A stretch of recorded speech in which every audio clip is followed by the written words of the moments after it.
Napaluha ang aktor na si Ricardo Cepeda nang iginiit niyang wala siyang kinalaman sa mga kasong isinampa laban sa kanya. Inaresto si Ricardo habang nasa Caloocan para sa isang ribbon-cutting event noong Sabado, October 7, 2023. Inihain sa kanya ng mga pulis ang warrant of arrest para sa 43 counts of syndicated estafa. Sa kuhang video ng Quezon City Police District QCPD, makikita si Ricardo na kumukontra noong una, pero huli ay mapayapa rin siyang sumama sa mga pulis.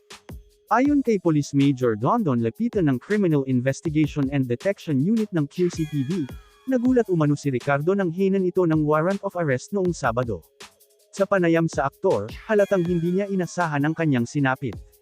Had heard na may mga skandal, pero hindi ko alam na sinama nila ako, pahayag ni Ricardo sa exclusive interview sa kanya. Matapos arestuhin ay ideniten si Ricardo sa Camp Caringal sa Quezon City. Non-bailable ang kasong estafa. Tiin ng aktor, wala siyang ibang kinalaman sa investment company kundi bilang isang model ng products nito. Ang naturang kumpanya ay gumagawa ng energy-saving gadgets, at si Ricardo ang brand ambassador. Sa post ng kanyang stepson na si Joshua De Sequeira, sinabi nitong wrongfully accused ang kanyang ama.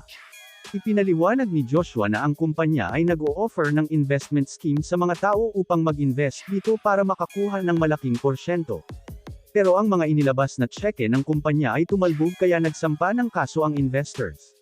Bukod sa mga kasong estafa, sinampahan din si Ricardo ng 3 counts ng paglabag sa RA 8799, Securities Regulation Code. Sabi ni Ricardo ukol sa sinapit niya, yung ano ko lang yung time, the wasted time. I can't do anything. I cannot work because I'm here trying to prove my innocence.